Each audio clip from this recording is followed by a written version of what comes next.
Hello, j'espère que vous allez bien et que vous êtes prêts pour cette aventure du mystère et de l'énergie libre. Non, à aucun moment c'est mystérieux, à aucun moment c'est de l'énergie libre ou surunitaire. Par contre, c'est vrai que je vais parler de trucs qui n'existent pas. Bon, en plus c'est électrique. Tout en bas, vous avez ici des papiers avec un rapport qui montre des espèces de formes. Eh bien, c'est moi qui les ai faites dans ma cuisine pour 12 €. J'ai pris de la poudre de graphite, un petit peu de plâtre, de l'eau, voilà, j'ai mélangé, j'ai fait une pâte que j'ai coulée. Et puis en fait, ça me fait une pâte résistive. Voilà, pour brancher électriquement. Donc une résistance qui va chauffer. Et vous constatez que, par exemple, la longue barre, elle fait 6,5 cm. Et elle est à la même longueur que l'hypoténuse. Ok. Bon, moi j'ai fait toutes mes petites mesures et je les ai mises dans le programme simulateur qui calcule tout. Tu peux faire confiance aux mesures ou faire ton expérience, mettre tes mesures pour vérifier un petit peu tes écarts et tout. Après, tu verrouilles et tu cliques suivant. Et là, tu arrives dans une nouvelle interface qui te montre l'expérience. Donc, tu vois, tu peux run et tu vois qu'on alimente le circuit par les sommets.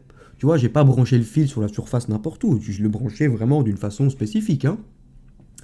Et quand je le branche comme ça ou que je le mesure comme ça, eh bien, on peut constater ça.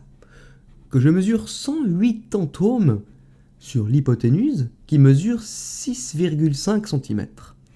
Et quand je regarde la barre de l'hypoténuse, on voit qu'elle fait 6,5 cm, mais pour 300 ohms. Il y a donc une erreur de 120 ohms. Alors quand je pose la question, expliquez-moi cette erreur, eh bien on me dit oui, mais c'est parce que le triangle rectangle est plus gros que les barres, c'est parce que tu t'es trompé dans le mélange, etc. Bon, ok, mais ça peut expliquer que 10 ohms dans ces 120 ohms d'erreur.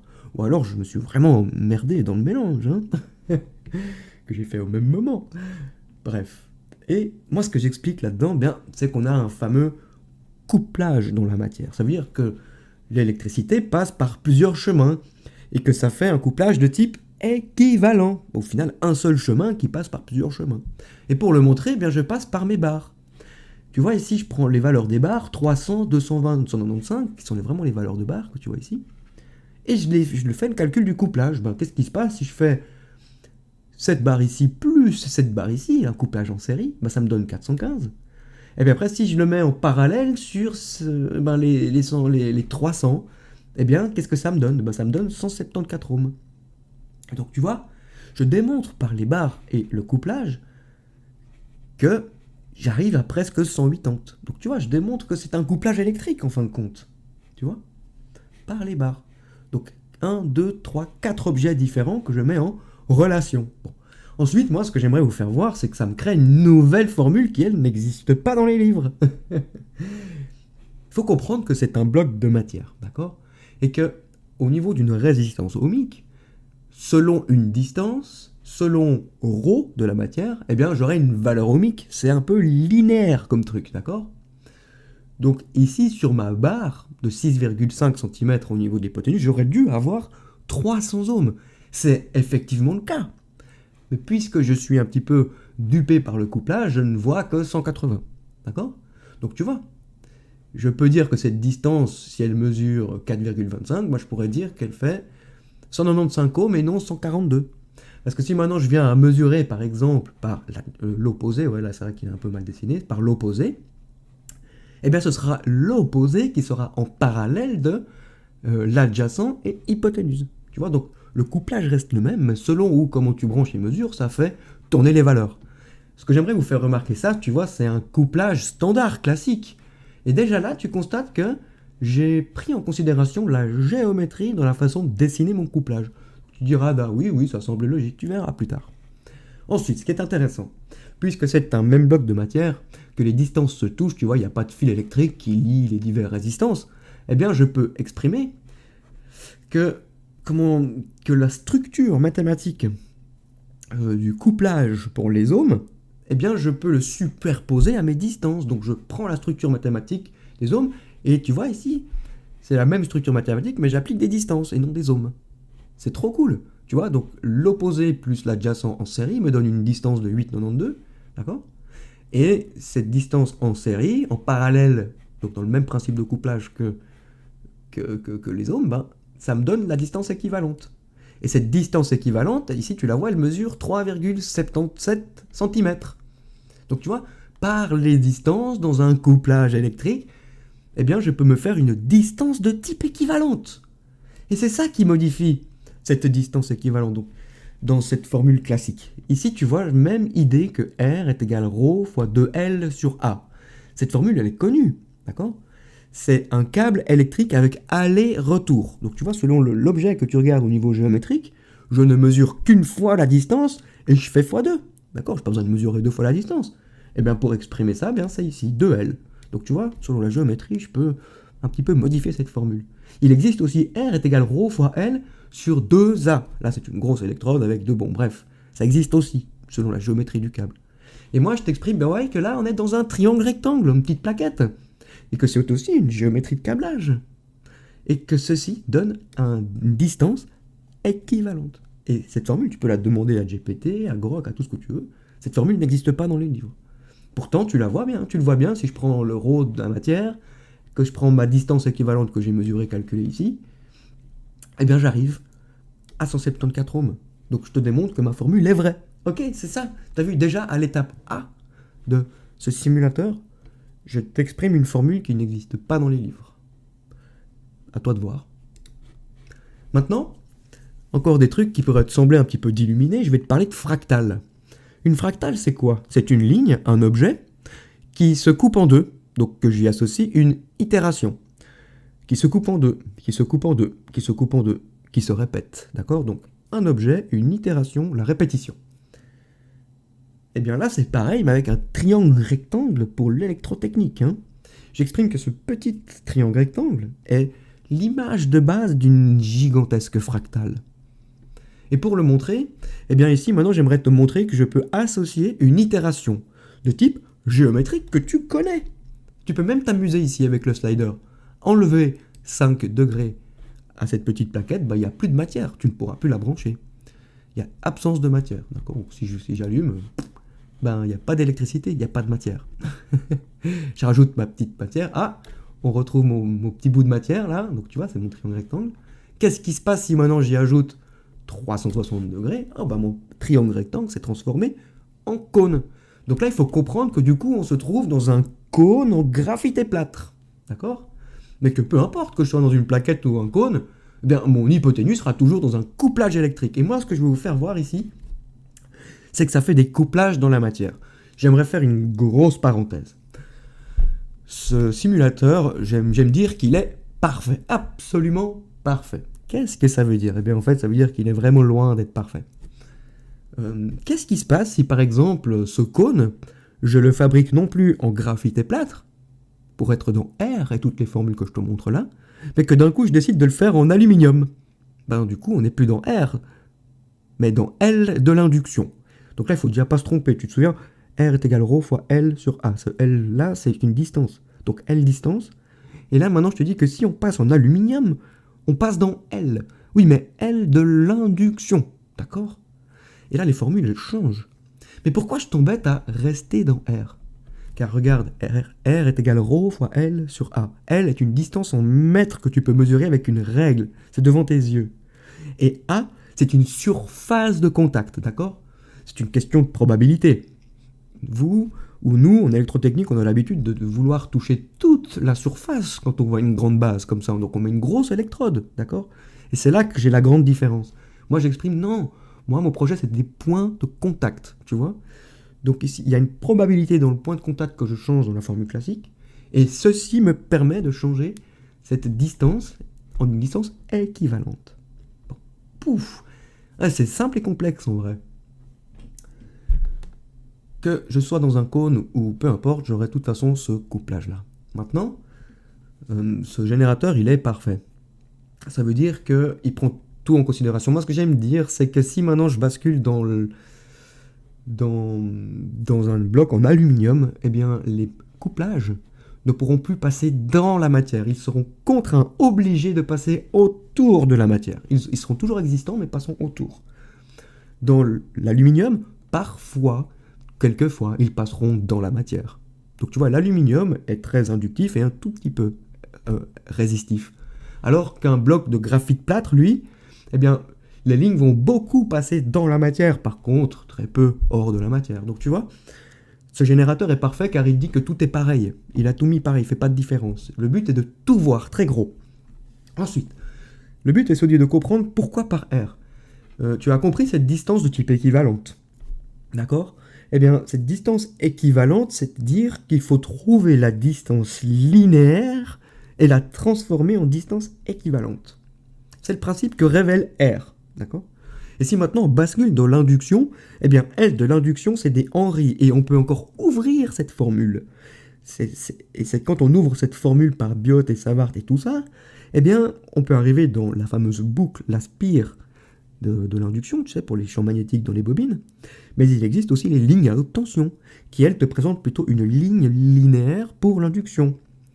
Et c'est ça que révèle tout ce que je te montre là. Il faut donc trouver les lignes linéaires dans les diverses formules qui existent et les changer par une distance de type équivalente. Attention, tu as compris que la distance équivalente était relative avec un couplage. Et ce couplage, il faut d'abord le découvrir. Alors pour le triangle rectangle, ça a été facile. Pour la suite, j'ai demandé l'aide à l'IA. Moi, j'avais bien mon idée, vous le verrez vous aussi. Et il se trouve que tout fonctionne, ça correspond plutôt bien au truc. Bon. Ouf. Donc tu vois, hein, simulateur parfait qui montre tout. Pour l'instant, je t'ai montré des lamelles radiales dans un bloc en graphite qui chauffe, d'accord? Passons à la suite. Ici, on va commencer à parler des haut-parleurs. Donc tu as compris que j'ai branché une forme. Je peux run. On revoit la lamelle radiale, voilà, du circuit.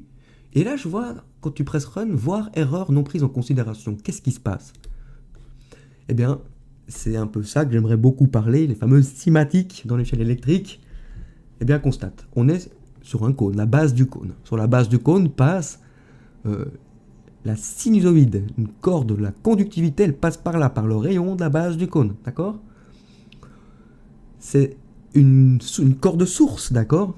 Et cette corde source, elle oscille au sein de milliards d'autres cordes. Cette grande surface-là, c'est aussi des milliards de cordes au niveau électrique. Donc c'est une corde source qui vibre au sein de milliards de cordes. Et tu vois, c'est la tension en volt, la sinusoïde qui passe là. Et donc là, on regarde la perte, l'onde électromagnétique qui se diffuse autour. Normalement, ça fait les ondes radio, ça va dans le vide. Or là, regarde, on est sur une surface résistive, on n'est pas encore dans le vide. Et j'exprime que cette perte se diffuse sur cette surface. Souviens-toi, on est dans R, donc forcément ça chauffe. Ça veut dire que cette onde, elle va être bouffée à peine elle sera partie, d'accord? Par contre, dans l'aluminium, j'en suis moins sûr. Tu vois pourquoi ce simulateur est parfait? Parce qu'il te montre de l'aluminium un peu tout en un, quoi. Et comprends-tu mieux maintenant cette onde de surface qui se génère, donc il y a l'onde qui se diffuse, qui arrive sur les bords, qui se réfléchit et qui revient en arrière. Ça me fait vraiment une cinématique selon une fréquence, d'accord? Je vais aller plus loin après, tu vas voir qu'on peut la bloquer avec un stroboscope. Maintenant, l'idée, c'est d'en plus l'alimenter, d'y mettre des haut-parleurs. Et tu vois, quand je mets des haut-parleurs, donc comprends qu'un haut-parleur, si je stoppe, c'est deux fils. Donc un fil placé n'importe où sur la base du cône, vers l'haut-parleur, et l'autre fil de l'haut-parleur qui revient à la base du cône, d'accord? Donc tu vois, du coup, on câble 4 fils et fois le nombre d'haut-parleurs. Et là, j'aimerais que tu vois que quand je câble un haut-parleur, je vais essayer de le faire comme ça, eh bien, j'ai redessiné des lignes, tu vois?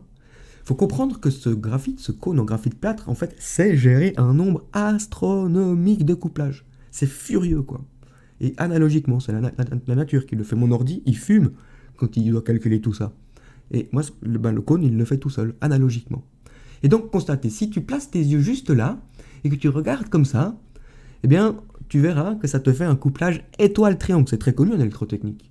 Donc, tu vois, un triangle d'alimentation, issu de l'alimentation, et l'haut-parleur que je branche dessus me fait une étoile d'impédance dans le triangle.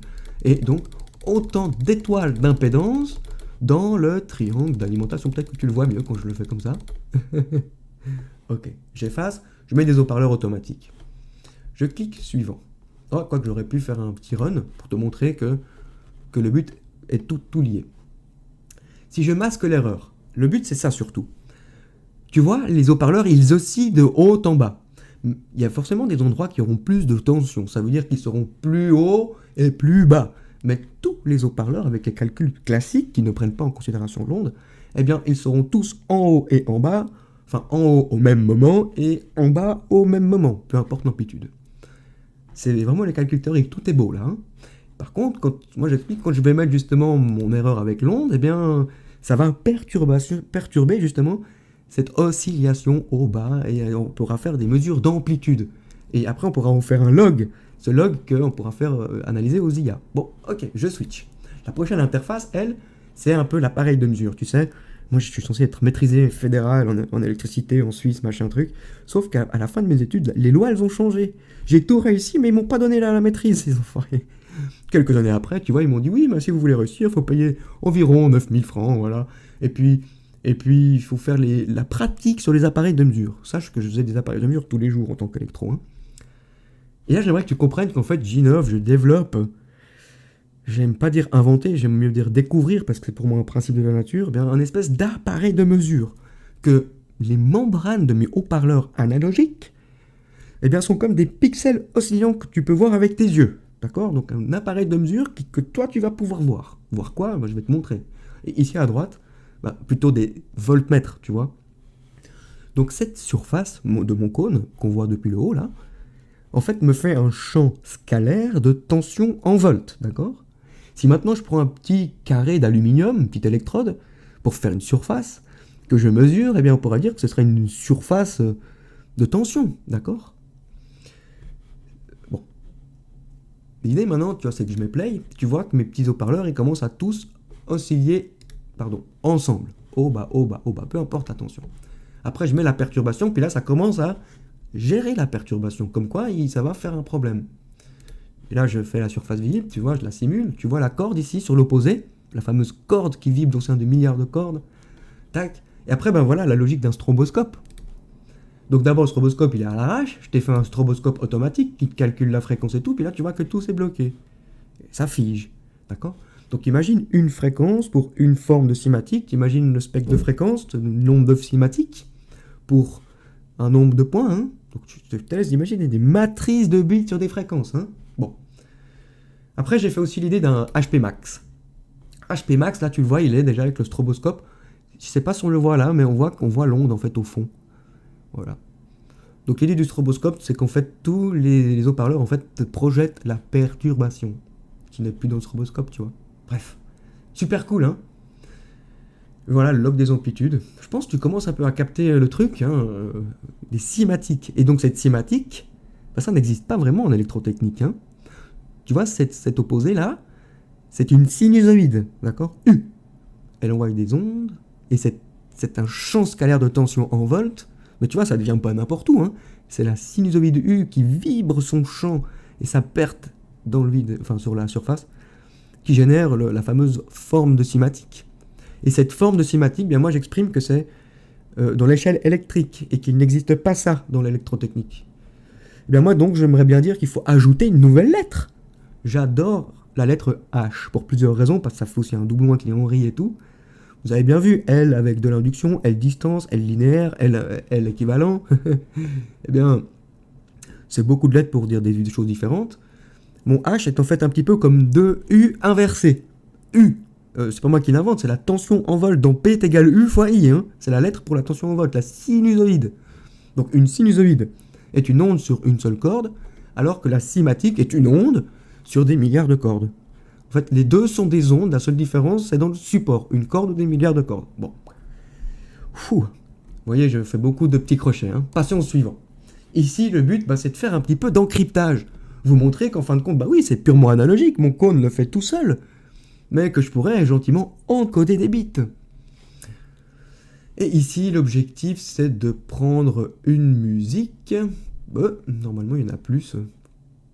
Je comprends pas pourquoi il l'a pas trouvé. Bon, du coup, je vais vous le passer. Non, j'ai pas envie de vous le passer. Je dois avoir un bug, hein. J'ai plus de musique dans le média. Est-ce que celle-ci fonctionne?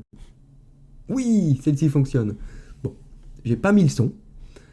Et du coup, ça c'est une musique quelconque, hein. Je ne l'ai pas modifiée. Je l'allume, je la scanne. j'en tire les divers schématiques selon les fréquences, et je fais avec le stroboscope, ça me fait des points, ces points me dessinent comme des QR codes à la chaîne, hein. Donc j'ai donné un alphabet en fait à cette musique, d'accord.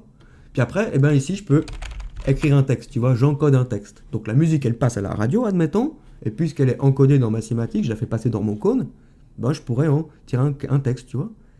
Donc en gros, ça pourrait faire un truc qui encrypte. C'est marrant, hein. Mais moi je préférerais parler plutôt d'un turbo pour processeur.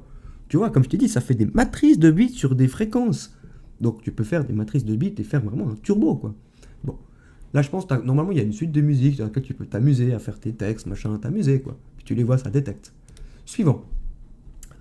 Et là, si je run, on recommence un peu le truc, tu vois, un peu une vue d'ensemble. C'est là que je dessine, justement, dans ce schéma, la vue en 2D du schéma électrique. Tu vois, un triangle d'alimentation avec autant d'étoiles que d'haut-parleurs. L'onde qui s'échappe et tout, avec les perturbations. Ici, quand tu as le son, quand tu presses plus ou moins, ici, tu vois, ça te change la fréquence, ça te fait le son d'une fréquence. C'est ultra chiant, quoi, hein. Ça fait mal aux oreilles. Tu peux t'amuser avec les divers trucs, changer aussi, passer en triphasé. Et j'adore aussi le triphasé, tu vois.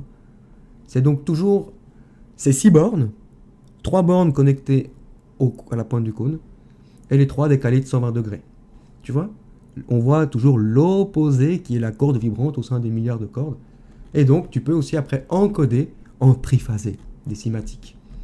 Donc, tu vois, ça marche. Et là, du coup, tu vois, tu as les 3 triangles ici, L1, L2, L3, qui sont décalés de 120 degrés. Et dedans, c'est toujours les mêmes haut-parleurs. Hein. Les mêmes haut-parleurs ici, ici, ici. Puis selon des pourcentages, ça les active.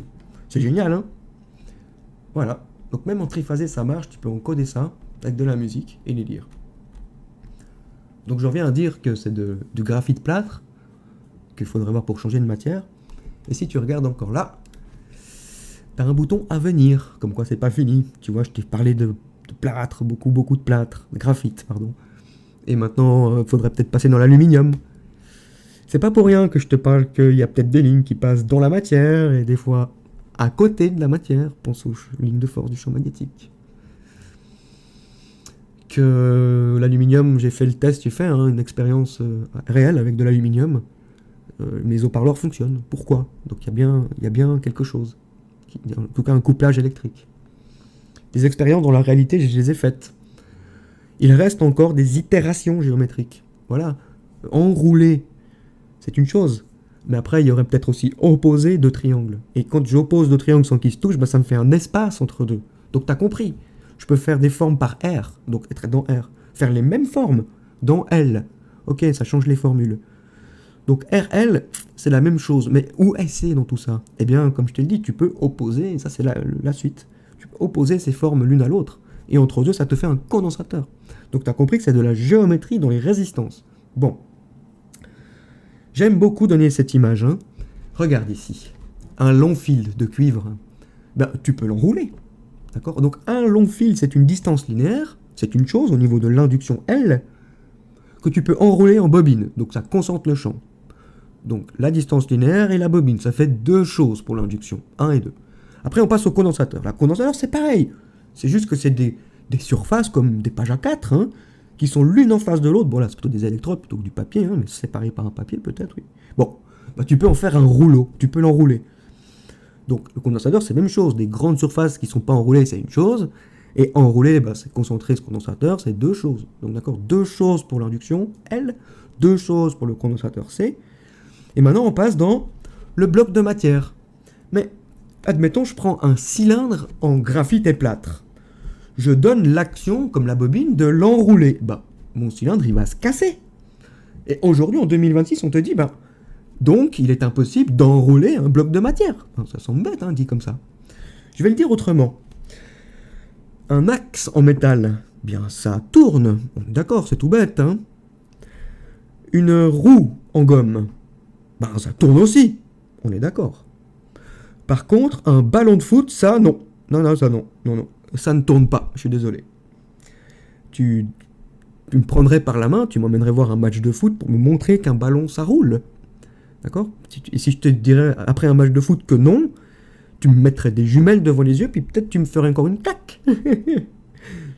C'est un non-sens, d'accord, de dire qu'une balle ne roule pas.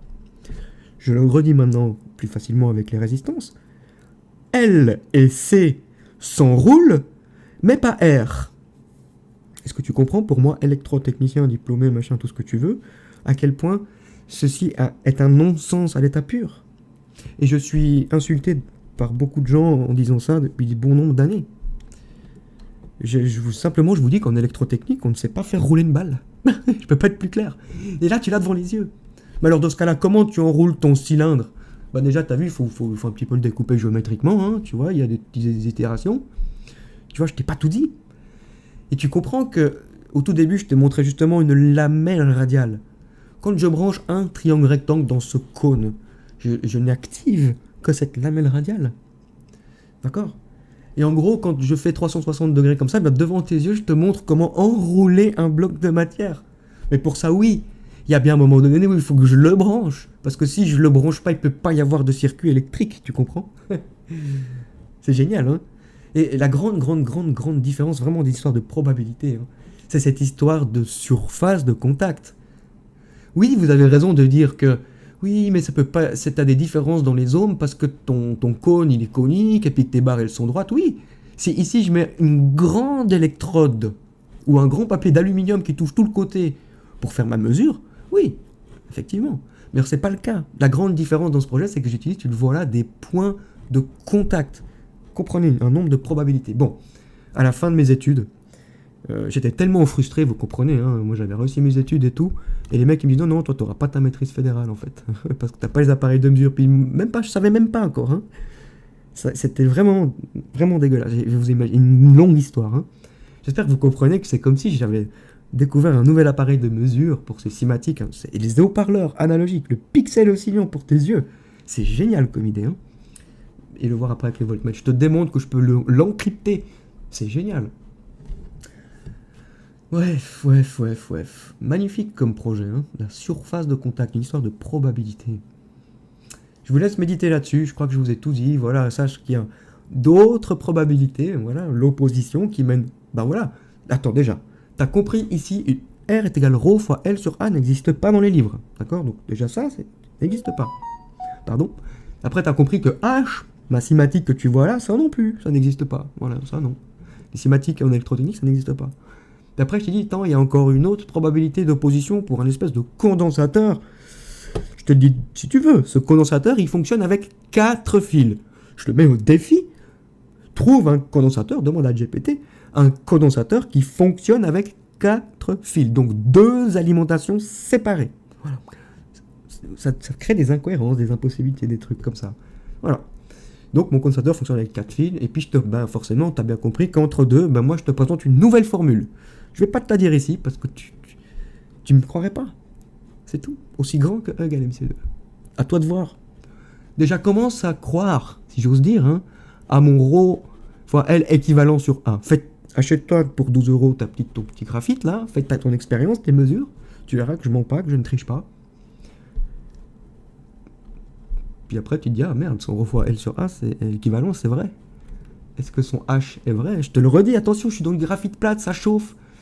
Ça va plutôt se bouffer à peine ça va arriver là, hein. Pour le voir, il faudrait plutôt être dans l'aluminium. J'ai une expérience qui te montre 20 haut-parleurs branchés sur un cône qui fonctionne. Voilà. Bon. C'est une histoire de perte, hein. Rien de magique, hein. C'est 1, c'est maximum.